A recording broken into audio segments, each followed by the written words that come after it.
Hi ಸ್ನೇಹಿತರೆ, ನಮಸ್ಕಾರ. ಹೇಗಿದ್ದೀರಿ ಎಲ್ಲರೂ? ಈ ಒಂದು ವಿಡಿಯೋದಲ್ಲಿ ನಮ್ಮ ಎಕ್ಸಾಮ್ಗೆ ಇಂಪಾರ್ಟೆಂಟ್ ಆಗಿರ್ತಕ್ಕಂಥ ಮತ್ತೊಂದು ಟಾಪಿಕನ್ನು ನಿಮ್ಮ ಮುಂದೆ ತೆಗೆದುಕೊಂಡು ಬರ್ತಾ ಇದ್ದೀನಿ. ಅದೇನಪ್ಪ ಅಂತ ನೋಡೋದಾದರೆ ಆ್ಯಪ್ಸ್ ಮತ್ತು ಯೂಸೇಜ್. ನಮ್ಮ ರೀಸೆಂಟ್ ಎಕ್ಸಾಮ್ಸ್ಗಳಲ್ಲಿ ಈ ರೀತಿಯಾಗಿರ್ತಕ್ಕಂಥ ಕಾನ್ಸೆಪ್ಟ್ ಮೇಲೆ ಪ್ರಶ್ನೆಗಳು ಬರ್ತಾ ಇದ್ದಾವೆ. ಅಂದರೆ ಆ ಆ್ಯಪ್ಸ್ನ ನೇಮನ್ನು ಕೊಟ್ಬಿಟ್ಟು ಅದನ್ನು ಯಾವ ಕಾರಣಕ್ಕೋಸ್ಕರ ಬಳಕೆ ಮಾಡ್ತಾರೆ. And of course this is very much important for us.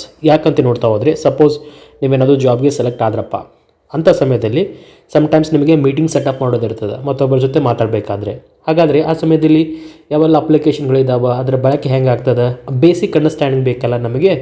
Like teams ಒಂದು ಬೆಸ್ಟ್ ಸೋರ್ಸ್ ಅಪ್ಪ ಮತ್ತೊಬ್ಬರ ಜೊತೆ ಕಮ್ಯುನಿಕೇಟ್ ಮಾಡಲಿಕ್ಕೆ, ಅಥವಾ ವಿಡಿಯೋ ಕಾಲ್ ಮಾಡಲಿಕ್ಕೆ, ಅಥವಾ ಚಾಟ್ ಕೂಡ ಮಾಡಲಿಕ್ಕೆ. ಅದೇ ರೀತಿಗೆ ಬೇರೆ ಬೇರೆ ಯಾವ ಟೂಲ್ಗಳಿದ್ದಾವೆ, ಬೇರೆ ಬೇರೆ ವ್ಯಕ್ತಿಗಳು ಬೇರೆ ಬೇರೆ ಟೂಲ್ಗಳನ್ನ ಯೂಸ್ ಮಾಡ್ತಾರೆ. ಫಾರ್ ಎಕ್ಸಾಂಪಲ್, ಇವಾಗ ಮೊಬೈಲ್ ಅಂತ ಕಾನ್ಸೆಪ್ಟನ್ನು ತೆಗೆದುಕೊಂಡಾಗ ಎಲ್ಲರೂ ಆ್ಯಪಲ್ಗೆ ಹೋಗ್ಬೋದಲ್ಲ, ಆ್ಯಪಲ್ ಒಂದು ಗುಡ್ ಮೊಬೈಲ್ ಅಂತ ಇಲ್ಲ. ಕೆಲವೊಬ್ಬರಿಗೆ ಸ್ಯಾಮ್ಸಂಗ್ ಇಷ್ಟ ಆಗ್ತದೆ, ಕೆಲವೊಬ್ಬರಿಗೆ ರೆಡ್ಮಿ ಇಷ್ಟ ಆಗ್ತದೆ. ಹಾಗೆ ಯಾರಿಗೆಲ್ಲ ಯಾವ್ಯಾವ ಆ್ಯಪ್ಸ್ ಇಂಪಾರ್ಟೆಂಟ್ ಆಗ್ತದಲ್ಲ ಅಥವಾ ಫೀಚರ್ಸ್ಗಳ ಮೇಲೆ ತಮ್ಮ ಒಂದು ಆ್ಯಪ್ಸ್ನ ಪರ್ಚೇಸ್ ಮಾಡ್ತಾ ಹೋಗ್ತಾರೆ. ಹಾಗಾಗಿ ಎಕ್ಸಾಮ್ ದೃಷ್ಟಿಯಿಂದ ತುಂಬಾ ಇಂಪಾರ್ಟೆಂಟ್. ಹಾಗೆ in real time also these tools are very important. Even ಮೊನ್ನೆ ನಡೆದಿರ್ತಕ್ಕಂಥ KE ಎಕ್ಸಾಮಲ್ಲೂ ಕೂಡ ಈ ಒಂದು ಟಾಪಿಕ್ ಮೇಲೆ ಪ್ರಶ್ನೆ ಆಗಿರೋದನ್ನು ನೀವು ನೋಡಿದ್ದೀರಿ ಅಲ್ವಾ. ಹಾಗಾಗಿ ಕೆಲವೊಂದಿಷ್ಟು apps which is very important for our exams, ಅವುಗಳನ್ನು ನಾನು ಇಲ್ಲಿ ಲಿಸ್ಟ್ ಮಾಡಿ ಕೊಡ್ತಾ ಇದ್ದೀನಿ. ಅದಕ್ಕಿಂತ ಮುಂಚೆ 2 ಇಂಪಾರ್ಟೆಂಟ್ ಪಾಯಿಂಟ್ಸ್ನೇ ಇದ್ದರೆ, ಮೊದಲೇ ಇಂಪಾರ್ಟೆಂಟ್ ಪಾಯಿಂಟ್, ಸೊ ನೀವೇನಾದರೂ computer awareness advanced computer topic ಏನು ಮಾಡಿ ಕೊಟ್ಟಿದ್ದೀನಿ, ಈ ಒಂದು ವಿಡಿಯೋನ ಇನ್ನೂ ನೋಡಿಲ್ಲ ಅಂದರೆ ದಯವಿಟ್ಟು ನೋಡಿ, ತುಂಬಾ ಹೆಲ್ಪ್ಫುಲ್ ಆಗ್ತದೆ ನಿಮ್ಮ ಎಕ್ಸಾಮ್ಸ್ಗಳಿಗೆ. ಹಾಗೆ ಎರಡನೇದಾಗಿ, ಇವತ್ತು ಸಂಜೆ ಅಥವಾ ನಾಳೆ ಕಂಪ್ಯೂಟರ್ ಅವೇರ್ನೆಸ್ಗೆ ಸಂಬಂಧಪಟ್ಟಿರ್ತಕ್ಕಂಥ ಒಂದು ಕ್ವಿಕ್ ರಿವಿಷನ್ ವಿಡಿಯೋನ ಮಾಡಿಕೊಡ್ತೀನಿ. ಅದು ಹೆಂಗಪ್ಪ ಅಂದರೆ, ಅದು ಒಂದು ಸಲ ನೋಡಿಬಿಟ್ರೆ ಸಾಕು, ನೀವು ರಪ್ ಅಂತ ನಿಮಗೆ ಕಂಪ್ಲೀಟ್ ಕಂಪ್ಯೂಟರ್ ಅವೇರ್ನೆಸ್ ನಿಮ್ಮ ಕಣ್ಮುಂದೆ ಬಂದು ಹೋಗಬೇಕು. ಓಕೆ, ಸೊ ಎಕ್ಸಾಮ್ ಟೈಮಲ್ಲಿ ಹೆಲ್ಪ್ ಆಗಲಿ ರಿವಿಷನ್ಗೋಸ್ಕರ ಅಂತ ಆ ವಿಡಿಯೋ ಮಾಡ್ತಾ ಇದ್ದೀನಿ. ಮೇ ಬಿ ಬೈ EOD ಅಥವಾ ನಿಮಗೆ ನಾಳೆ ಮಾರ್ನಿಂಗ್ ಆ ವಿಡಿಯೋ ನಮ್ಮ ಚಾನಲಲ್ಲಿ ಅಪ್ಲೋಡ್ ಆಗ್ತದೆ. ಹೋಪ್ ನಿಮಗೆ 2 ಪಾಯಿಂಟ್ ಕಂಪ್ಲೀಟಾಗಿ ಕ್ಲಿಯರ್ ಆಯಿತು ಅಂತ ಅನ್ಕೊತೀನಿ. ಸೊ ಮತ್ತಷ್ಟು ತಡ ಮಾಡಲಾರದೆ ಬನ್ನಿ ಇವತ್ತಿನ ಟಾಪಿಕನ್ನು ನೇರವಾಗಿ ಆರಂಭ ಮಾಡ್ತಾ ಹೋಗೋಣ. ಮೊದಲೇ ಒಂದು ಆ್ಯಪ್ ನಾವಿಲ್ಲಿ ತೆಗೆದುಕೊಂಡಿರ್ತಕ್ಕಂಥದ್ದು ಕ್ಯಾನ್ವಾ. ಓಕೆ, ಸೊ ಇದು ಏನಕ್ಕೋಸ್ಕರ ಬಳಕೆ ಮಾಡ್ತಾರಪ್ಪ ಅಂದರೆ, for designing purpose and for the graphics purpose. So ಅದರ ಇಂಟರ್ಫೇಸ್ ನೋಡಲಿಕ್ಕೆ ಹೆಂಗಿರ್ತದೆ ಅಂತ ತಿಳ್ಕೊಡ್ತಾ ಹೋಗ್ತಿದ್ದೀನಿ. And of course one more important point, ನಾನು ಇವಾಗೇನು ಸ್ಲೈಡ್ ಎಕ್ಸ್ಪ್ಲೇನ್ ಮಾಡ್ತಾ ಇದ್ದೀನಲ್ಲ, ಇದನ್ನು ನಾನು ತಯಾರು ಮಾಡಿರ್ತಕ್ಕಂಥದ್ದು ಇದೇ ಕ್ಯಾನ್ವಾದಲ್ಲಿ. ಓಕೆ, ಸೊ ಹಾಗಾಗಿ ಕ್ಯಾನ್ವಾ ಅಪ್ಲಿಕೇಶನ್ನ ಬಳಸೋದ್ರ ಮುಖಾಂತರ ನಮ್ಮ PPT ರೆಡಿ ಮಾಡ್ಬೋದು, ಅಥವಾ ನಮಗೆ ಬೇಕಾಗಿರ್ತಕ್ಕಂಥ ಥಂಬ್ನೇಲ್ಸ್ಗಳನ್ನು ರೆಡಿ ಮಾಡ್ಬೋದು. ಆಲ್ ಟುಗೆದರ್ ಗ್ರಾಫಿಕ್ಸ್ ಮತ್ತು ಡಿಸೈನ್ಗೋಸ್ಕರ ಈ ಕ್ಯಾನ್ವಾ ಟೂಲನ್ನು ಬಳಕೆ ಮಾಡ್ತಾರೆ. ಸೊ ನೀವು ಕೂಡ ಪ್ಲೇಸ್ಟೋರಲ್ಲಿ ಹೋಗಿ ಕ್ಯಾನ್ವಾ ಅಂತ ಸರ್ಚ್ ಮಾಡಿದರೆ ಆಟೋಮೆಟಿಕ್ ಈ ಟೂಲ್ ಸಿಗ್ತದೆ. ಈ ಟೂಲನ್ನು ಬಳಕೆ ಮಾಡ್ಕೊಂಡ್ಬಿಟ್ಟು ನೀವು ಬೇಕಾಗಿರ್ತಕ್ಕಂಥ PPT ರೆಡಿ ಮಾಡ್ಬೋದು. ಸಪೋಸ್ ನೀವೇನಾದರೂ ಯೂಟ್ಯೂಬ್ ಕ್ಲಾಸ್ಗಳನ್ನು ಮಾಡ್ತಾ ಇದ್ದರೆ ಇದರ ಮುಖಾಂತರ PPT ಅಥವಾ ಸ್ಲೈಡ್ಸನ್ನು ರೆಡಿ ಮಾಡಿಬಿಟ್ಟು ಕ್ಲಾಸ್ಗಳಲ್ಲಿ ಅವುಗಳನ್ನು ಡಿಸ್ಪ್ಲೇ ಮಾಡಿ ಎಕ್ಸ್ಪ್ಲೇನ್ ಮಾಡ್ಬೋದು. ಅಂದರೆ ನಾನು ಇವಾಗ ಯಾವ ರೀತಿ ಮಾಡ್ತಾ ಇದ್ದೀನಲ್ಲ ಆ ರೀತಿ ಅಂತ ಹೇಳೋಕ್ಕೆ ಇಷ್ಟಪಡೋದು. ನೆಕ್ಸ್ಟ್, ಎರಡನೇ ಇಂಪಾರ್ಟೆಂಟ್ ಟೂಲ್ ಯಾವುದಪ್ಪ ಅಥವಾ ಆ್ಯಪ್ ಅಂತ ನೋಡ್ತಾ ಹೋದರೆ ಗೂಗಲ್ ಡ್ರೈವ್. ಓಕೆ, ಸೊ ಇದ್ರ ಮೇಲಂತೂ ಹಲವಾರು ಬಾರಿ ಪ್ರಶ್ನೆ ಆಗಿದೆ. ಅಂದರೆ ಸ್ಪೇಸ್ ಎಷ್ಟು ಕೊಡ್ತಾರಾ, ಅಥವಾ ಗೂಗಲ್ ಡ್ರೈವ್ದು ಯೂಸಸ್ ಏನು, ಅದು ಪರ್ಮಿಷನ್ ರಿಲೇಟೆಡ್. ಮೊನ್ನೆ ಎಕ್ಸಾಮಲ್ಲಂತೂ ಪರ್ಮಿಷನ್ ರಿಲೇಟೆಡ್ ಕೂಡ ಕೇಳಿದರು. ಲೈಕ್ ರೀಡ್ ಪರ್ಮಿಷನ್ ಇದ್ರೆ ಏನಾಗ್ತದೆ, ರೈಟ್ ಪರ್ಮಿಷನ್ ಇದ್ರೆ ಏನಾಗ್ತದಪ್ಪ ಒಂದು ಫೋಲ್ಡರ್ಗೆ ಈ ಡ್ರೈವಲ್ಲಿ ಅಂತ. ಓಕೆ, ಸೊ ಹಾಗಾಗಿ ಇದ್ರ ಬಗ್ಗೆ ಸ್ವಲ್ಪ ನೀವು ನೋಡ್ಕೋತಾ ಹೋಗಿ. ಹಾಗೆ ಸದ್ಯಕ್ಕೆ ಈ ಟೂಲನ್ನು ಏನಕ್ಕೋಸ್ಕರ ಬಳಕೆ ಮಾಡ್ತಾರಪ್ಪ ಅಂದರೆ, it is mainly for the cloud storage and docs. ನಮಗೆ ಸಂಬಂಧಪಟ್ಟಿರ್ತಕ್ಕಂಥ ಎಲ್ಲ ದಾಖಲಾತಿಗಳನ್ನು ನಾವು ಈ ಒಂದು ಅಪ್ಲಿಕೇಶನಲ್ಲಿ ಇಡ್ಬೋದು. ಇವನ್ ನಿಮ್ಮ ಲ್ಯಾಪ್ಟಾಪಲ್ಲೂ ಕೂಡ ಇದನ್ನು ಓಪನ್ ಮಾಡ್ಬೋದು, ಆ್ಯಂಡ್ ನಿಮ್ಮ ಮೊಬೈಲ್ಗಳಲ್ಲಿ ಪ್ಲೇಸ್ಟೋರಿಗೆ ಹೋಗಿಬಿಟ್ಟು ಅಲ್ಲಿಯೂ ಕೂಡ ಗೂಗಲ್ ಡ್ರೈವ್ ಅಂತ ನೀವು ಡೌನ್ಲೋಡ್ ಮಾಡ್ಕೋಬೋದು. ಓಕೆ, ಸೊ ಇದನ್ನು ಡೌನ್ಲೋಡ್ ಮಾಡೋದ್ರ ಮುಖಾಂತರ ಏನಾಗ್ತದೆ, ನಮಗೆ ಬೇಕಾಗಿರೋ ಎಲ್ಲ ಡಾಕ್ಯುಮೆಂಟ್ಸ್, ಫಾರ್ ಎಕ್ಸಾಂಪಲ್ ನಮ್ಮ PUC ಮಾರ್ಕ್ಸ್ ಕಾರ್ಡಪ್ಪ, ಅಥವಾ SSLC ಮಾರ್ಕ್ಸ್ ಕಾರ್ಡ್, ಅಥವಾ ನಮ್ಮ ಡಿಗ್ರಿ ಮಾರ್ಕ್ಸ್ ಕಾರ್ಡ್, ಎಲ್ಲವನ್ನು ಕೂಡ ಒಂದೇ ಪ್ಲೇಸಲ್ಲಿ ಸ್ಟೋರ್ ಮಾಡಿ ಇಟ್ಕೋಬೋದು. ನಮಗೆ ಬೇಕಾದಾಗ ಆಟೋಮೆಟಿಕ್ಕಾಗಿ ಅಲ್ಲಿಂದ ನಾವು ಪ್ರಿಂಟನ್ನು ತೊಗೋಬೋದು. ಸೊ ಕ್ಲೌಡ್ ಸ್ಟೋರೇಜ್ ಇದು. ಓಕೆ, ಸೊ ಇದು best example software as a service ಅಂತ ಕೂಡ ಹೇಳ್ಬೋದು. ಎಕ್ಸಾಮಲ್ಲಿ ಕೇಳ್ಬೋದು, which of the following is A example for SaaS ಅಂತ ಕೇಳಿದರೆ ಅದರಲ್ಲಿ ಗೂಗಲ್ ಡ್ರೈವ್ ಅಂತ ಇದ್ದರೆ ನೀವು ಈಸಿಲಿಯಾಗಿ ಅದನ್ನು ಸೆಲೆಕ್ಟ್ ಮಾಡ್ಬೋದು. ಏನಕ್ಕೋಸ್ಕರ ಸಾಫ್ಟ್ವೇರ್ ಆ್ಯಸ್ ಅ ಸರ್ವಿಸ್ ಅಂತಾರೆ, ಈ ಅಪ್ಲಿಕೇಶನ್ನ ನೀವು ಮ್ಯಾನೇಜ್ ಮಾಡಲ್ಲ, ಅಥವಾ ಇದರಲ್ಲಿ ಏನಾದರೂ ಇಶ್ಯೂ ಬಂದರೆ ನೀವು ಫಿಕ್ಸ್ ಮಾಡಲ್ಲ. ಸೊ ನೀವೇನು ಮಾಡ್ತೀರಾ, ಜಸ್ಟ್ ಈ ಸಾಫ್ಟ್ವೇರ್ನ ಬಳಕೆ ಮಾಡ್ತಾ ಇದ್ದಾರೆ. ಬ್ಯಾಕೆಂಡಲ್ಲಿ ಅದರ ಮೇಂಟೆನೆನ್ಸ್ ಮಾಡೋರು ಅಥವಾ ಅದರ ರಿಲೇಟೆಡ್ ವರ್ಕ್ ಮಾಡೋರೇ ಬೇರೆ ಇರ್ತಾರೆ. ಸೊ ಡೈರೆಕ್ಟ್ ನೀವು ಆ್ಯಪನ್ನು ಬಳಕೆ ಮಾಡ್ತಾ ಇದ್ದರೆ ಸಾಫ್ಟ್ವೇರ್ ಆ್ಯಸ್ ಅ ಸರ್ವಿಸ್ ಅಂದರೆ means you are using a software just as a service ಅನ್ನೋ ಅರ್ಥ ಬರ್ತದೆ. ಗೂಗಲ್ ಡ್ರೈವ್ ಅಥವಾ ನಿಮ್ಮ ಜಿಮೇಲನ್ನು ತೆಗೆದುಕೊಂಡ್ರು ಕೂಡ that is also example for SaaS ಮಾಡಲ್ ಅಂತ ಗೊತ್ತಿರಬೇಕು ನಿಮಗೆ. ಕ್ಲೌಡ್ ಕಾನ್ಸೆಪ್ಟಲ್ಲಿ ಬಂದಾಗ ಅದ್ರ ಬಗ್ಗೆ ಆಲ್ರೆಡಿ ಡಿಸ್ಕಸ್ ಮಾಡಿದ್ದೀನಿ ನಾನು. ಈ ಕೆಳಗಡೆ ಲಿಂಕು ಕೂಡ ಕೊಡ್ತಾ ಹೋಗ್ತೀನಿ ಯಾವ ಒಂದು ವಿಡಿಯೋದಲ್ಲಿ ಅಂತ ಹೇಳಿ, ಅಲ್ಲಿ ಹೋಗಿ ನೀವು ನೋಡ್ಕೋಬೋದು. ಸದ್ಯಕ್ಕೆ ಗೂಗಲ್ ಡ್ರೈವ್ ಅಂತ ಬಂದಾಗ ಕ್ಲೌಡ್ ಸ್ಟೋರೇಜ್ ಆ್ಯಂಡ್ ಡಾಕ್ಯುಮೆಂಟ್ಸ್, ನಮ್ಮ ಡಾಕ್ಯುಮೆಂಟ್ಸ್ ಸ್ಟೋರ್ ಮಾಡೋ ಸಲುವಾಗಿ ಬಳಕೆ ಮಾಡ್ತಾರೆ. Next, Notion, this is very important. ಟ್ರೆಂಡಿಂಗಲ್ಲಿ ಇರ್ತಕ್ಕಂಥದ್ದು ಇದು ಒಂದು ಟೂಲು ನೋಷನ್ ಅಂತ ಹೇಳಿ. ಇದು ಏನಕ್ಕೋಸ್ಕರಪ್ಪ ಅಂದರೆ notes taking. So all together ಸ್ನೇಹಿತರೆ ಎಲ್ಲ ಟೂಲ್ಸ್ಗಳು ಆಲ್ಮೋಸ್ಟ್ ಆಲ್ ಒಂದು ರಿಲೇಟೇಬಲ್ ಕೆಲಸವನ್ನು ಮಾಡ್ತಾ ಇರ್ತಾವೆ. ನೋಟ್ಸ್ ತೆಗೆದುಕೊಳ್ಳೋದು ಅಥವಾ ಪಿ ಪಿ ಟಿ ರೆಡಿ ಮಾಡೋದು ಅಥವಾ ವಿಡಿಯೋ ಕಾನ್ಫರೆನ್ಸಿಂಗ್ ಆ ಥರನೇ ಮಾಡ್ತಾ ಇರ್ತಾವೆ. ಬಟ್ ಡಿಫ್ರೆಂಟ್ ಅಪ್ಲಿಕೇಶನ್ಸ್ ಅಷ್ಟೇ. ನಾನು ನಿಮ್ಗೆ ಮೊದಲು ಹೇಳಿದ್ನಲ್ಲ, ಆ್ಯಪಲ್ ಅಂತಲೂ ಮೊಬೈಲ್ ಇದೆ, ಸ್ಯಾಮ್ಸಂಗ್ ಅಂತಲೂ ಇದೆ. ನೀವು ಯಾವುದನ್ನು ಪ್ರಿಪೇರ್ ಮಾಡ್ತೀರಾ, ನಿಮ್ಗೆ ಯಾವ ಫೀಚರ್ ಇಷ್ಟ ಆಗುತ್ತೆ ಅದಕ್ಕೆ ನೀವು ಹೋಗ್ತೀರಾ ಅಷ್ಟೇ. ಆ ಥರ ಅರ್ಥ ಮಾಡ್ಕೋಬೇಕು. ಸೊ ನೋಡ್ಬೋದು ನೀವು ಇಲ್ಲಿ ನಿಮಗೆ ಲ್ಯಾಪ್ಟಾಪಲ್ಲೂ ಕೂಡ ಸಿಗ್ತದೆ ಈ ಫೀಚರ್, ಹಾಗೆ ಮೊಬೈಲಲ್ಲೂ ಕೂಡ. ಏನಪ್ಪ ಅದರ ಹೆಸರು ಬಂದುಬಿಟ್ಟು ನೋಷನ್. ಸೊ ಇದರದ ಬಳಕೆ ಮಾಡ್ಕೊಂಡ್ಬಿಟ್ಟು ನೀವು ನೋಟ್ಸನ್ನು ರೆಡಿ ಮಾಡ್ಬೋದು. ಫಾರ್ ಎಕ್ಸಾಂಪಲ್ ಇವಾಗ ಕ್ಲಾಸ್ಗೆ ಹೋಗಿದ್ದೀರಾ, ನಿಮ್ಮ ಮೊಬೈಲಲ್ಲಿ ನೀವು ನೋಷನನ್ನು ಇನ್ಸ್ಟಾಲ್ ಮಾಡ್ಕೊಂಡಿದ್ದೀರಾ, ನಿಮಗೆ ಪೇಪರು ಮತ್ತು ಪೆನ್ ಅವಶ್ಯಕತೆಯೇ ಇಲ್ಲ. ನಿಮ್ಮ ಟೀಚರ್ಸ್ ಏನೆಲ್ಲ ಹೇಳ್ತಾರಲ್ಲ, ಸೊ ಆ ಎಲ್ಲ ಇನ್ಫಾರ್ಮೇಷನನ್ನು ನೀವು ಈ ಒಂದು ಆ್ಯಪ್ ಮುಖಾಂತರ ಸೇವ್ ಮಾಡಿ ಇಟ್ಕೋಬೋದು. ಅವ್ರು ಹೇಳ್ತಕ್ಕಂಥ ಕಂಟೆಂಟನ್ನು ಎಲ್ಲ ಟೈಪ್ ಮಾಡಿ ಇಟ್ಕೋಬೋದು. ಒಂದು ಫೋಲ್ಡ್ರ್ ಮಾಡೋದು, ಫೋಲ್ಡ್ರ್ ಒಳಗಡೆ ಸಬ್ ಫೋಲ್ಡರ್ಸ್, ಒಂದು ಬಂದುಬಿಟ್ಟು ಕನ್ನಡ ವಿಷಯಕ್ಕೆ ಸಂಬಂಧಪಟ್ಟಿರೋ ಹಾಗೆ, ಎರಡನೇ ಫೋಲ್ಡರ್ ಬಂದುಬಿಟ್ಟು ಇಂಗ್ಲೀಷ್ ವಿಷಯಕ್ಕೆ ಸಂಬಂಧಪಟ್ಟಿರೋ ಹಾಗೆ, ಅವುಗಳಿಗೆ ಪ್ರತಿಯೊಬ್ಬ ಟೀಚರ್ಸ್ಗಳ ನೋಟ್ಸನ್ನು ಆ ಒಂದು ಫೋಲ್ಡರಲ್ಲಿ ಸೇವ್ ಮಾಡಿಡೋದು. ಆ ಥರ ನೋಷನ್ ಅಂತ ಬಂದಾಗ ನೋಟ್ಸ್ ಟೇಕಿಂಗ್ ಅಂತ ನೀವು ನೆನ್ಪಿಟ್ಕೋಬೇಕು. ನೆಕ್ಸ್ಟ್ ಜೀರಾ ಅಂತ ಬರ್ತದೆ, ಸೂಪರ್ ಇಂಪಾರ್ಟೆಂಟ್. ಸೊ ತುಂಬಾ ಇಂಪಾರ್ಟೆಂಟ್ ಆಗಿರ್ತಕ್ಕಂಥ ಟೂಲ್ ಇದು. ಇದನ್ನು ಮೇನ್ಲಿ ಏನಕ್ಕೋಸ್ಕರ ಯೂಸ್ ಮಾಡ್ತಾರೆ ಅಂದರೆ ಸಾಫ್ಟ್ವೇರ್ ಪ್ರಾಜೆಕ್ಟ್ ಟ್ರ್ಯಾಕಿಂಗ್ಗೋಸ್ಕರ. ಸೊ ಇಲ್ಲಿ ನೋಡ್ಬೋದು ನೀವು ಇಮೇಜ್ ಯಾವ ಥರ ಇರ್ತದೆ ಈ ಜೀರಾ ಅಂತೇಳಿ. ಸೊ ನಿನ್ನ ಸಿಂಪಲ್ ಅಂದರೆ ತುಂಬ ಸರಳವಾಗಿ ಜೀರಾ ಅಂತ ಏನಕ್ಕೋಸ್ಕರ ಬಳಕೆ ಮಾಡ್ತಾರೆ ಅಂತ ಹೇಳ್ಬೇಕಂದ್ರೆ, ನಿಮಗೆ ಸಪೋಸ್ ನೀವು ಆಗ ಒಂದು ಕಂಪನಿಯಲ್ಲಿ ವರ್ಕ್ ಮಾಡ್ತಾ ಇದ್ದೀರಾ ಅಂದ್ಕೊಳ್ಳಿ. You are an employee of TCS. ನೀವು TCS ಕಂಪನಿಯಲ್ಲಿ ವರ್ಕ್ ಮಾಡ್ತಾ ಇದ್ದೀರಾ. ಓಕೆ, ವರ್ಕ್ ಮಾಡಬೇಕಂದ ಸಮಯದಲ್ಲಿ ನಿಮಗೆ ವರ್ಕನ್ನು ಅಸೈನ್ ಮಾಡ್ತಾರೆ. ಲೈಕ್ ಈ ಒಂದು ಟಿಕೆಟ್ ಇಷ್ಟು ದಿನದಲ್ಲಿ ಮುಗಿಸ್ಬೇಕು, ಅಥವಾ ಈ ಒಂದು ವರ್ಕನ್ನು ಇಷ್ಟು ದಿನದಲ್ಲಿ ಮುಗಿಸ್ಕೋಬೇಕು, ಅಥವಾ ನಿಮಗೆ ನೆಕ್ಸ್ಟ್ ಈ ರೀತಿಯಾಗಿರ್ತಕ್ಕಂಥ ವರ್ಕ್ಗಳು ಬರ್ತಾ ಇದ್ದಾವೆ. ಸೊ ಎಲ್ಲವನ್ನು ಕೂಡ ಟ್ರ್ಯಾಕ್ ಮಾಡಬೇಕಲ್ಲ ಒಂದು ಪ್ರಾಪರ್ ಪ್ಲೇಸಲ್ಲಿ. ಸೊ ಅಂಥ ಸಮಯದಲ್ಲಿ ನಮಗೆ ಬೇಕಾಗಿರ್ತಕ್ಕಂಥದ್ದೇ ಜೀರಾ ಟೂಲ್. ಇದನ್ನು ನಾವು ಸಿಂಪಲ್ಲಾಗಿ ಟಿಕೆಟಿಂಗ್ ಟೂಲ್ ಅಂತ ಕೂಡ ಕರಿಬೋದು. Okay, ticketing tool. ಸೊ ಅರ್ಥ ಆಗ್ತಿದೆಯಲ್ಲ, ಸಿಂಪಲ್ಲಾಗಿ ಏನು ಹೇಳ್ಬೇಕಂದ್ರೆ ಕಂಪ್ಲೀಟ್ ನಮ್ಮ ಕಂಪನಿಯ ಇನ್ಫಾರ್ಮೇಷನನ್ನು ಮ್ಯಾನೇಜ್ ಮಾಡೋ ಸಲುವಾಗಿ ತುಂಬಾ ಹೆಲ್ಪ್ಫುಲ್ ಆಗ್ತದೆ. ಸಪೋಸ್ ಒಂದು ಟೀಮ್ ಇದೆ ಅಂತ ಅಂದ್ಕೊಳ್ಳಿ, ಟೂಲ್ಸ್ ಅಂತ ಒಂದು ಟೀಮ್ ಇದೆ. ಆ ಟೀಮಲ್ಲಿ 10 ಜನ ಮೆಂಬರ್ ಇದ್ದಾರಪ್ಪ. ಅವರೊಟ್ಟು ಟೂಲ್ಸ್ಗೆ ಸಂಬಂಧಪಟ್ಟಿರ್ತಕ್ಕಂಥ ಕೆಲಸಗಳನ್ನ ಮಾಡ್ತಾರೆ. ಸೊ ಯಾರಾದರೂ ಒಂದು ಟಾಸ್ಕನ್ನು ಅಸೈನ್ ಮಾಡಿದಾಗ ಈ 10 ಮೆಂಬರಲ್ಲಿ ಯಾರು ವರ್ಕ್ ಮಾಡಬೇಕು ಅದಕ್ಕೆ? ಸೊ ಈ ಟೀಮ್ಗೆ ಒಬ್ಬ ಲೀಡ್ ಅಂತ ಇರ್ತಾರಲ್ಲ, ಆ ಲೀಡ್ ವರ್ಕನ್ನು ಡಿಸ್ಟ್ರಿಬ್ಯೂಟ್ ಮಾಡ್ತಾನೆ. Like Rudragowda should perform this particular task, ಒಂದನೇ ಟಾಸ್ಕನ್ನು ಅವ್ನು ಮಾಡಬೇಕು. ಹಾಗೆ ಮಹೇಶ್ ಅಂತ ಇನ್ನೊಬ್ಬರಿದ್ದಾನೆ ಆ ಟೂಲ್ಸ್ ಟೀಮಲ್ಲಿ, ಅವನು 2ನೇ ಟಾಸ್ಕನ್ನು ಮಾಡಬೇಕು. ಅವ್ರು ಎಷ್ಟು ಮಾಡಿದ್ದಾರೆ 1 ದಿನದಲ್ಲಿ 2 ದಿನದಲ್ಲಿ ಆ ಎಲ್ಲ ಇನ್ಫಾರ್ಮೇಷನ್ ಕೂಡ ಟ್ರ್ಯಾಕ್ ಆಗ್ತಾ ಇರಬೇಕು ಅಲ್ವಾ. ಸೊ ಅದಕ್ಕೋಸ್ಕರ ಈ ಎಲ್ಲ ಮಾಹಿತಿಯನ್ನು ನಾವು ಜೀರಾಯಿಂದ ಸಿಂಪಲ್ಲಾಗಿ ಮಾಡ್ಬೋದು ಸ್ನೇಹಿತರೆ. So that is the importance of jeera ticketing tool. ಇದು ಒಂದೇ ಇದೆಯೇನಾ? ಇಲ್ಲ, ಜೀರಾ ಅಂತ ಇದೆ. ಇದನ್ನು ಬಿಟ್ಟರೆ ಇನ್ನೊಂದು ನಿಮಗೆ ಸರ್ವಿಸ್ ನೌ ಅಂತ ಕೂಡ ಬರ್ತದೆ. This is also very important. Service now ಇದ್ರ ಒಳಗಡೆ ನಮಗೆ incident, request, C task, so ಈ ರೀತಿಯಾಗಿ ಡಿಫ್ರೆಂಟ್ ಕ್ಯಾಟಗರಿ ಬರ್ತಾವೆ. ಸೊ ಆಲ್ ಟುಗೆದರ್ ಜೀರಾ ಮತ್ತು ಸರ್ವಿಸ್ ನೌ ಅಂತ ಬಂದಾಗ ಮೋಸ್ಟ್ ಕಾಮನ್ಲಿ ಇವುಗಳನ್ನು IT ಯಲ್ಲಿ ಬಳಕೆ ಮಾಡ್ತಾರೆ. ಸೊ ನಾರ್ಮಲಾಗಿ ಬಳಕೆ ಮಾಡೋದಕ್ಕಿಂತ IT ಯಲ್ಲಿ ಇವುಗಳ ಪ್ರಾಮುಖ್ಯತೆ ಜಾಸ್ತಿ ಇದೆ ಸ್ನೇಹಿತರೆ. ಸರಿನಾ? Jeera and one more is service now. So just ನೀವು ಏನೇನು ಇಟ್ಕೊಳ್ಳಿ, ಸಾಫ್ಟ್ವೇರ್ ಪ್ರಾಜೆಕ್ಟ್ ಟ್ರ್ಯಾಕಿಂಗ್ ಅಂದರೆ ನಾವು ಏನು ಮಾಡ್ತಾ ಇದ್ದೀವಿ ವರ್ಕ್ ಅನ್ನೋದನ್ನು ಟ್ರ್ಯಾಕ್ ಮಾಡೋ ಸಲುವಾಗಿ ಇದರದ ಬಳಕೆ ಮಾಡ್ಬೋದು. ನೆಕ್ಸ್ಟ್ ಸ್ಕೈಪ್ ಅಂತ ಇದೆ. This is also important, but ಇವಾಗ ಸ್ವಲ್ಪ ಔಟ್ಡೇಟೆಡ್. ಇದನ್ನು ಬಳಕೆ ಮಾಡ್ತಾಯಿಲ್ಲ. ಇದರ ಬದಲಾಗಿ ಟೀಮ್ಸು, ಝೂಮು ಇವೆಲ್ಲ ಬಂದಿದ್ದಾವೆ. ಬಟ್ ಮುಂಚೆ ಸ್ಕೈಪ್ ಅಂತ ಕೂಡ ಇತ್ತು. ಇದನ್ನು ಬಳಕೆ ಮಾಡ್ಕೊಂಡ್ಬಿಟ್ಟು ನಾವು video calls, instant message and file sharing ಕೂಡ ಮಾಡ್ಬೋದಾಗಿತ್ತು. ಅಂದರೆ ಇವಾಗ ಯಾರೋ ಒಬ್ಬರು ಇಂಟರ್ವ್ಯೂ ತೊಗೋಬೇಕಪ್ಪ ನಿಮಗೆ, ಓಕೆ. ಸೊ ಅವರು ಬೇರೆ ದೇಶದಲ್ಲಿದ್ದಾರೆ, ಇವಾಗ ಅವ್ರಿಗೆ ಇಂಡಿಯಾಗೆ ಬರೋಕ್ಕಾಗಲ್ಲ.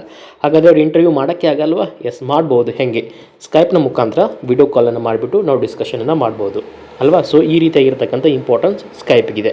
ಸದ್ಯಕ್ಕೆ ಸ್ಕೈಪ್ಗಿಂತ ಜಾಸ್ತಿ ಟೀಮ್ಸ್ ಮತ್ತು ಝೂಮ್ಗಳ ಬಳಕೆ ಆಗ್ತಾ ಇದೆ ಅಲ್ವಾ.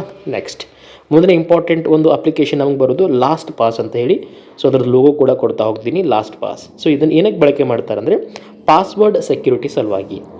ಸಪೋಸ್ ನಿಮ್ಮದು ಫೇಸ್ಬುಕ್ ಅಕೌಂಟ್ ಇದೆ, ಇನ್ಸ್ಟಾಗ್ರಾಮ್ ಅಕೌಂಟ್ ಇದೆ, ಆ್ಯಂಡ್ ವಾಟ್ಸಪ್ಸ್ ಅಥವಾ ವಾಟ್ಸಪ್ಗೆ ಒಂದು ಪಾಸ್ವರ್ಡ್ ಸೆಟ್ ಮಾಡಿದ್ದೀರಾ, ನಿಮ್ಮ ಮೊಬೈಲ್ಗೆ ಒಂದು ಪಾಸ್ವರ್ಡ್ ಇದೆ, ನಿಮ್ಮ HDFC ಅಕೌಂಟ್ ಇದೆ ಅಂದ್ಕೊಳ್ಳಿ ಅದರದೊಂದು ಪಾಸ್ವರ್ಡ್ ಇದೆ, SBI ಅಕೌಂಟ್ ಇದೆ ಅದಕ್ಕೊಂದು ಪಾಸ್ವರ್ಡ್ ಇದೆ.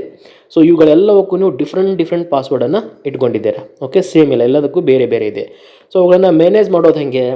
ಓಕೆ, ಸೊ ಯೂಶ್ವಲಿ ಏನಾಗ್ತದೆ, ಪ್ರತಿ 6 ತಿಂಗಳಿಗೆಲ್ಲ ಪಾಸ್ವರ್ಡ್ ಚೇಂಜ್ ಮಾಡೋದೆಲ್ಲ ಆಗ್ತಾ ಇರುತ್ತೆ ಅಲ್ವಾ.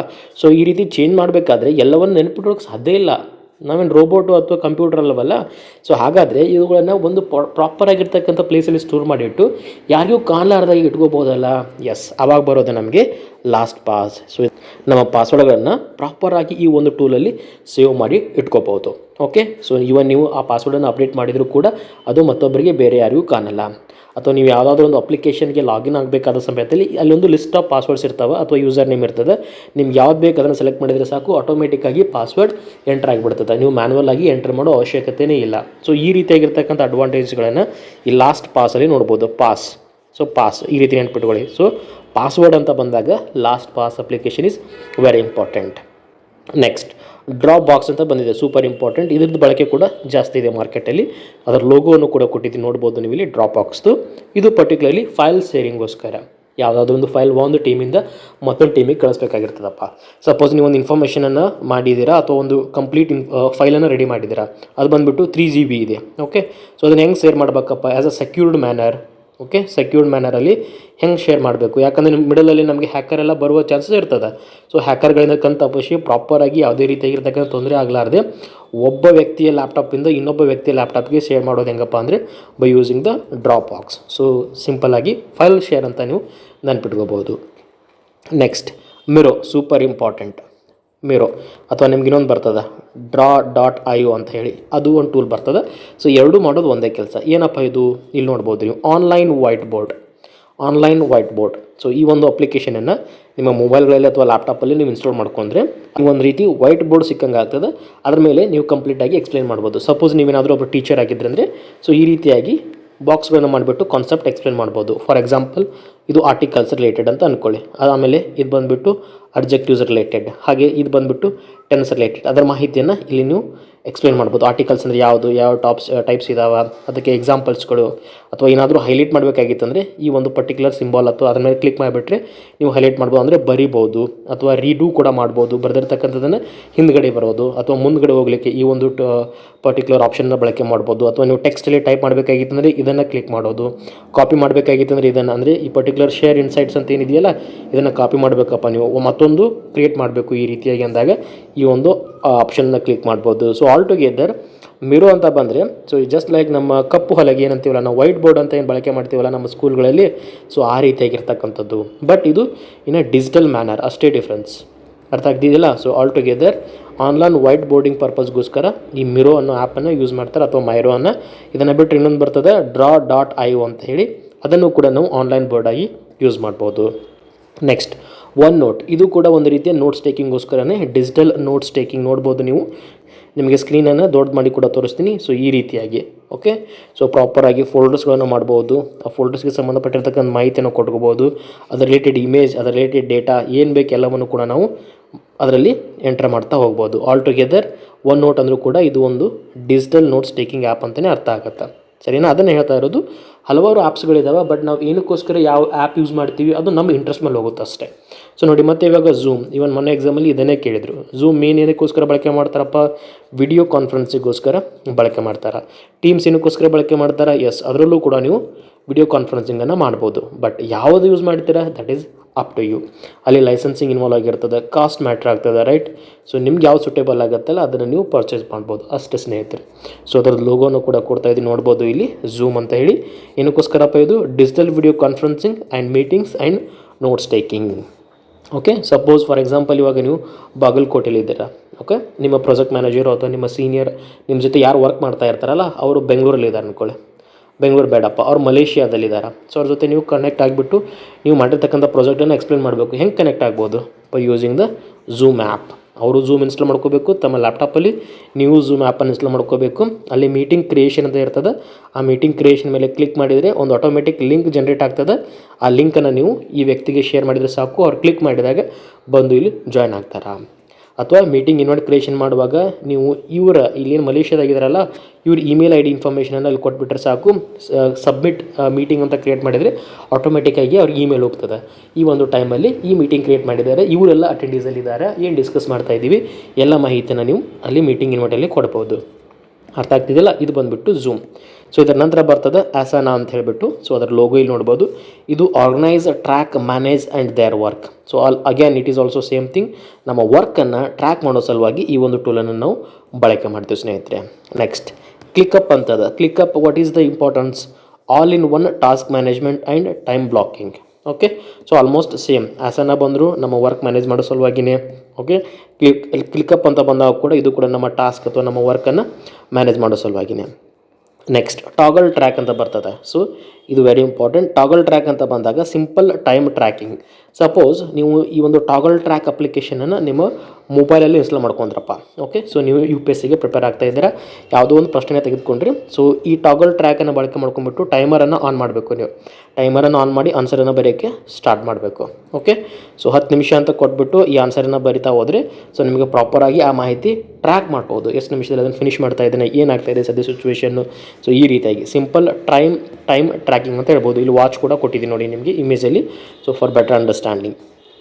ನೆಕ್ಸ್ಟ್ ಟೂಲ್ ಜಾಪಿಯರ್ ಅಥವಾ ಜೆಪಿಯರ್ ಅಂತ ಬರ್ತದೆ. ಸೊ ಇದನ್ನು ಏನಕ್ಕೋಸ್ಕರ ಬಳಕೆ ಮಾಡ್ತಾರಪ್ಪ ಅಂದರೆ ಆಟೋಮೇಷನ್ಗೋಸ್ಕರ. ಯಾವುದಾದ್ರೂ ಒಂದು ಟಾಸ್ಕನ್ನು ಆಟೋಮೇಟ್ ಮಾಡಬೇಕಾಗಿತ್ತಂದರೆ, ಪ್ರತಿದಿನ ಆ ಟಾಸ್ಕ್ ಏನಾದರೂ ನೀವೇ ಲಾಗಿನ್ ಆಗಿಬಿಟ್ಟು ಮ್ಯಾನ್ಯಲ್ ಆಗಿ ಮಾಡ್ತಾ ಇತ್ತಂದರೆ ಅದನ್ನು ಮಾಡೋ ಬದಲಾಗಿ ನೀವು ಕಂಪ್ಯೂಟರ್ಗೆ ಇನ್ಸ್ಟ್ರಕ್ಷನನ್ನು ಕೊಟ್ಟರೆ ಸಾಕು. ಒಂದು ಇವೆಂಟ್ ಬಂತಪ್ಪ ಅಂದರೆ ಆ ಇವೆಂಟಿಗೆ ಏನು ಮಾಡಬೇಕು.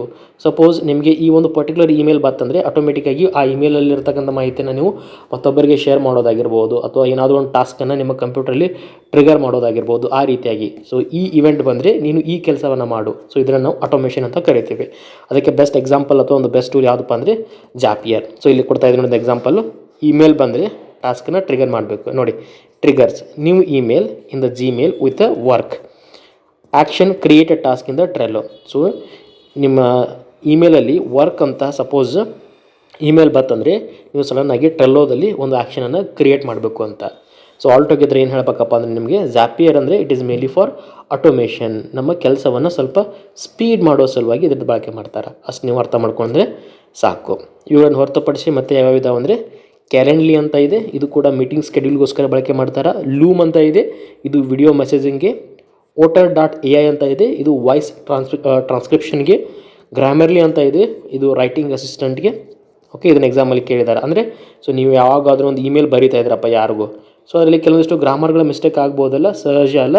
ಸೊ ನೀವು ಅಲ್ಲಿ ಗ್ರಾಮರ್ಲಿ ಅಪ್ಲಿಕೇಶನ್ನ ಬಳಸ್ತಾ ಇದ್ದಂದರೆ ನಿಮ್ಗೆ ಯಾವುದೇ ರೀತಿಯಾಗಿರ್ತಕ್ಕಂಥ ಮಿಸ್ಟೇಕ್ ಆಗಲಾರದೆ ಪ್ರಾಪರ್ ಆಗಿರ್ತಕ್ಕಂಥ ಗ್ರಾಮ್ಯಾಟಿಕಲ್ ಇಮೇಲನ್ನು ಅದು ನಿಮಗೆ ರೆಡಿ ಮಾಡಿ ಕೊಡ್ತದೆ ಸ್ನೇಹಿತರೆ. That is the importance of Grammarly. Okay, so ಇವು ಒಂದು ಇಂಪಾರ್ಟೆಂಟ್ ಟೂಲ್ಸ್ ಅಥವಾ ಆ್ಯಪ್ಸ್ ಅಂತ ಹೇಳ್ಬೋದು ನಮ್ಮ ಡೇ ಟು ಡೇ ಲೈಫಲ್ಲಿ ಬಳಕೆ ಮಾಡ್ತಕ್ಕಂಥದ್ದು.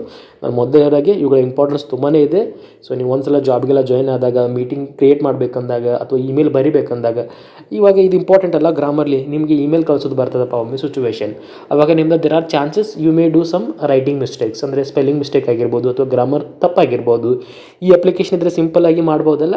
ಸೊ ಹಾಗಾದರೆ ನಮಗೆ ಈ ಅಪ್ಲಿಕೇಶನ್ ಬಗ್ಗೆ ಗೊತ್ತಿರಬೇಕು, ಸೊ ತಿಳ್ಕೊಂಡಿರಬೇಕು. ಅದಕ್ಕೋಸ್ಕರ ಈ ಥರದ ಪ್ರಶ್ನೆಗಳನ್ನು ಕೂಡ ನಮ್ಮ ಎಕ್ಸಾಮಲ್ಲಿ ಕೇಳ್ತಾ ಇದ್ದಾರೆ. ಫಾರ್ ಎಕ್ಸಾಂಪಲ್ ಇನ್ನೂ ನಿಮಗೆ ಬೆಟರ್ ಹೇಳಬೇಕಂದ್ರೆ ನಿಮಗೆ ನುಡಿ ರಿಲೇಟೆಡ್ ಡೆಫಿನೆಟ್ ಆಗಿ ಪ್ರಶ್ನೆಯನ್ನು ಕೇಳ್ತಾರೆ. KPSC ಎಕ್ಸಾಮ್ಸ್ಗಳೆಲ್ಲ ಏನಕ್ಕೋಸ್ಕರ ಕೇಳಬೇಕಪ್ಪ, what is the importance of Nudi. So ನೀವು ಕಂಪ್ಲೀಟಾಗಿ ಜಾಬ್ಗೆ ಜಾಯ್ನ್ ಆದಮೇಲೆ ಅಲ್ಲಿ ಅವಶ್ಯಕತೆ ಬೀಳ್ತದೆ. ಯಾವುದೋ ಒಂದು ಫಾರ್ಮ್ ಫಿಲ್ ಮಾಡೋದಾಗಿರಲಿ ಅಥವಾ ಏನೋ ಒಂದೇನೋ ಇಮೇಲ್ ಲೆಟರ್ ರೈಟಿಂಗ್ ಬರೆಯೋದಾಗಿರ್ಬೋದು. ಸೊ ಅಂಥ ಸಂದರ್ಭದಲ್ಲಿ ಕನ್ನಡದಲ್ಲಿ ಬರಿಬೇಕಂದ್ರೆ ನಿಮಗೆ ನುಡಿ ಬಗ್ಗೆ ಮಾಹಿತಿ ಇರಬೇಕು. ಅಲ್ಲಿ ನೀವು ಒಂದು ಪೇಪರ್ ತೊಗೊಂಡ್ಬಿಟ್ಟು ಬರೆಯೋಕ್ಕಾಗತ್ತಾ? ನೋ, ಆ ಕಾಲ ಹೋಯಿತು. ಇವಾಗ ಎವ್ರಿಥಿಂಗ್ ಈಸ್ ಡಿಜಿಟಲ್. ನಿಮ್ಮ ಕಂಪ್ಯೂಟರ್ಗಳಲ್ಲೇ ನೀವು ಬರಿಬೇಕಾಗ್ತದೆ. ಸೊ ನಿಮಗೆ ನುಡಿ ಗೊತ್ತಿತ್ತಂದರೆ, ಕನ್ನಡ ಟೈಪಿಂಗ್ ಗೊತ್ತಿತ್ತಂದರೆ ಮಾತ್ರ ನೀವು ಪ್ರಾಪರಾಗಿ ಯಾವುದೇ ರೀತಿಯಾಗಿರ್ತಕ್ಕಂಥ ತಪ್ಪುಗಳಿಲ್ಲದೆ ಮಾಡ್ಬೋದು ಅಲ್ವಾ. ಸೊ ಅದಕ್ಕೋಸ್ಕರ ಡೆಫಿನೆಟಾಗಿ ಅವ್ರು ನುಡಿ ಪ್ರಶ್ನೆ ಕೇಳ್ತಾರೆ. ನಮ್ಗೆ ನುಡಿ ಬಗ್ಗೆ ಗೊತ್ತಿರಲೇಬೇಕು ಅಲ್ವಾ. ಸೊ ಇದಾಗಿತ್ತು ಇವತ್ತಿನ ಪ್ರಮುಖ ಇಂಪಾರ್ಟೆನ್ಸ್ ಆ್ಯಪ್ಸ್ ಮತ್ತು ಅದರದ ಯೂಸೇಜ್ ರಿಲೇಟೆಡ್. ಹೋಪ್ ನಿಮಗೆ ವಿಡಿಯೋ ಇಷ್ಟ ಆಯಿತು ಅಂತ ಅನ್ಕೊತೀನಿ. ಇಷ್ಟ ಆಗಿತ್ತು ಅಂದರೆ ನಮ್ಮ ಚಾನಲ್ ಸಬ್ಸ್ಕ್ರೈಬ್ ಮಾಡ್ಕೊಳ್ಳಿ, ಹಾಗೆ ನಿಮ್ಮ ಸ್ನೇಹಿತರಿಗೂ ಶೇರ್ ಮಾಡಿ ಅಂತ ಹೇಳ್ತಾ ವಿಡಿಯೋನ ಮುಗಿಸೋಣ. ನಮಸ್ಕಾರ.